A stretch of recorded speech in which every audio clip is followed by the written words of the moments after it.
Hi hello வணக்கம். எல்லோரும் சந்தோஷமாக இருங்க, எப்போவும் சந்தோஷமாக இருங்க. வெல்கம்ஸ் டு அஸ்வீஸ் மாம். இன்றைக்கி நம்ம சேனலில் நல்லா கம டேஸ்டியான அரைச்சி விட்ட சிக்கன் குழம்பு தாங்க நீங்கள் பார்க்க போகிறீங்க. வாங்க எப்படி செய்யுதுன்னு வீடியோக்குள்ளே போய் பார்க்கலாம். இப்போ குழம்பு செய்கிறதுக்கு சில இன்க்ரீடியன்ஸ்லாம் நம்ம வறுத்து அரைக்கணுங்க. அதுக்காக நான் 6 வரமிளகாய் எடுத்திருக்கேன். ஒரு கைப்பிடி அளவு வரமல்லி, ரெண்டையும் நல்லா எண்ணெய் இல்லாமல் வறுத்துக்கோங்க.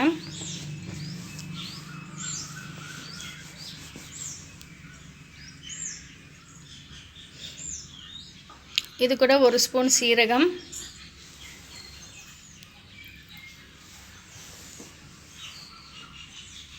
1/2 ஸ்பூன் மிளகு,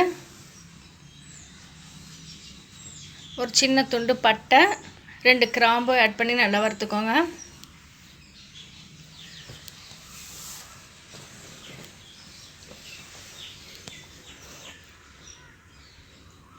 அரை ஸ்பூன் சோம்பு ஆட் பண்ணி நல்லா வறுத்துக்கோங்க. இப்போ இந்த வறுத்ததை நல்லா கம்ப்ளீட்டாக ஆற வச்சுட்டு மிக்சியில் பொடி பண்ணி எடுத்துக்கலாம்.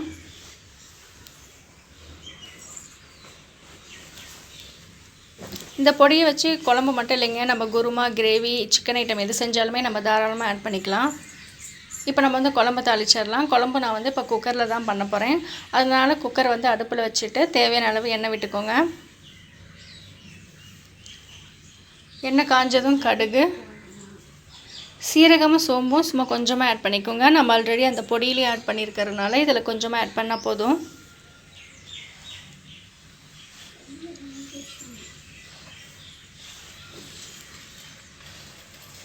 இப்போ நான் ஒரு 25 சின்ன வெங்காயத்தை எடுத்து அரைச்சி வச்சுருக்கேங்க. அதையும் ஒரு கொத்து கருவேப்பிலையும் போட்டு நல்லா வதக்கிக்கலாம்.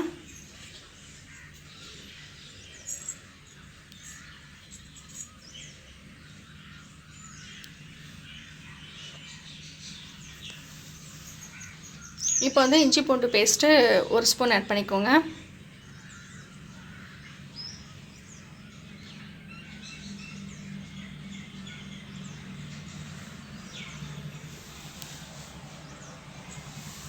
இப்போ நான் ஒரு 2 தக்காளி பழம் எடுத்திருக்கேன், மீடியம் சைஸ் தக்காளி பழம். அதையும் அரைச்சி இதில் ஆட் பண்ணிக்கலாம். இப்போ ஒரு பாதி உப்பு ஆட் பண்ணிக்கோங்க.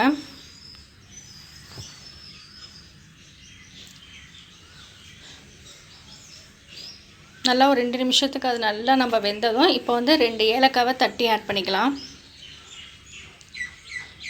இப்போ எல்லா மசாலா ஐட்டமும் நம்ம ஆட் பண்ணிக்கலாம். மஞ்சத்தூள் ஒரு 1/2 ஸ்பூன் எடுத்துக்கோங்க. குழம்பு மிளகாய்த்தூள் 2 ஸ்பூன் எடுத்திருக்கோம். இது நாங்கள் வீட்டில் அரைச்ச குழம்பு மிளகாய்த்தூள் தான்.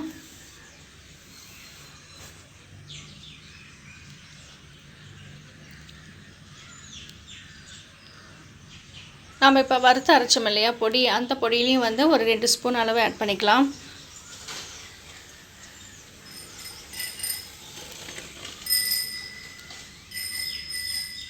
நல்லா மசாலா அந்த பொடியோடு நல்லா மிக்ஸ் பண்ணதும் நம்ம சிக்கன் ஆட் பண்ணிக்கலாம். சிக்கன் நாங்கள் 3/4 கிலோவுக்கும் கொஞ்சம் கம்மியாக சிக்கன் எடுத்திருக்கேன்.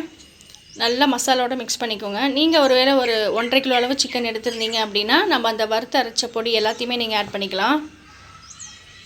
நல்லா அந்த மசாலாலாம் அந்த சிக்கனில் நல்லா மிக்ஸ் ஆகட்டும்.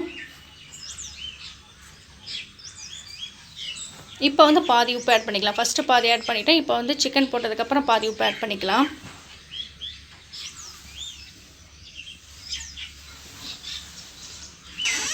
நல்லா ஆட் பண்ணதுக்கப்புறம் தண்ணி இப்போ ஆட் பண்ணிக்கலாம். தண்ணி சிக்கன் மூழ்கிற அளவுக்கு தண்ணி விட்டுக்கோங்க.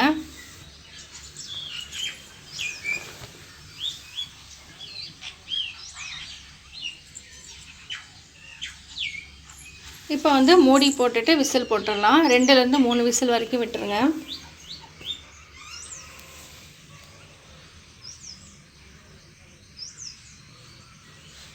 இப்போ விசில் நம்ம மூடியை ஓப்பன் பண்ணதுக்கப்புறம் பார்த்தீங்கன்னா குழம்பு நல்லா வெந்திருக்கும். இப்போ மறுபடியும் அடுப்பில் வச்சு கொதிக்க விடுங்க.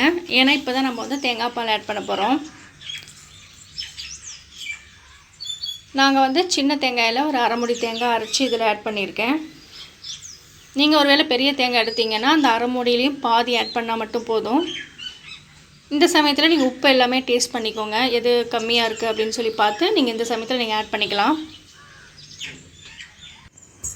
மேலே கொத்தமல்லி தழை தூவிக்கோங்க. தேங்காய் பால் விட்டதும் குழம்பு ரொம்ப நேரம் கொதிக்க வேண்டாங்க, 2-3 நிமிஷம் கொதிச்சா போதும்.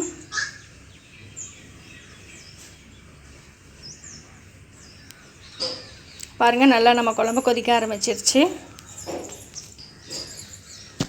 கொதிச்சதை நம்ம ஆஃப் பண்ணிடலாம். இப்போ நம்மளுடைய அரைச்சி விட்ட சிக்கன் குழம்பு ரெடி ஆயிடுச்சுங்க.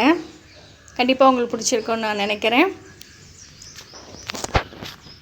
Thank you friends. தேங்க்ஸ் ஃபார் வாட்சிங் மை வீடியோ. Bye bye.